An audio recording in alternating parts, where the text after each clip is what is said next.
Hello বন্ধু, সুমনদা mini ব্লকে আপনাদেরকে স্বাগতম জানাই। হ্যাপি রক্ষাবন্ধন সবাইকে। আর আজ প্রথমবারের মতো আমার ছেলে প্রথমবার রাখি পড়ছে। তার দিদি ঘুমানো অবস্থায় রাখি পরায় দিচ্ছে। কেন? আমার মানে ছোট ভাই উঠে গেলে আর ওর হাতে রাখি পরবে না, তাই ও ঘুমানো অবস্থায় রাখি পরাবে। জোর করে আমার কে আর আমার বউকে বলে নিয়ে বলছে, কাকি আমি রাখি পরাবো, তাড়াতাড়ি রাখি পরাইছে। তাই ঘুমানো অবস্থায়, উঠে গেলে তো রাখি পরবে না, তাই ঘন অবস্থায় রাখি পরাচ্ছে ওর বড় দিদি।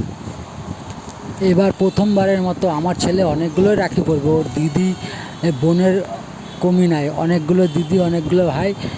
আর রাখি এইবার ওই প্রথম পড়ছে ঘুমানো অবস্থায়। দেখো না কত ভয়ে ভয়ে রাখি পড়ছে। তার মা রাখি পরায় দিচ্ছে, ওর বোন তো আর বাঁধতে পারবে না। আর আমার ছেলে বিন্দাস ঘুমায় আছে। কেমন লাগছে বলো রক্ষাবন্ধন? দেখো, দেখছো কি সুন্দর করে করছে ওর দিদি। তার পাশে ওর কাকা হাততালি দিচ্ছে। তোমরা সবাই আশীর্বাদ করো, এইভাবে এরা ভাই বোন হাসি খুশিতে থাকে। হ্যাপি রক্ষাবন্ধন।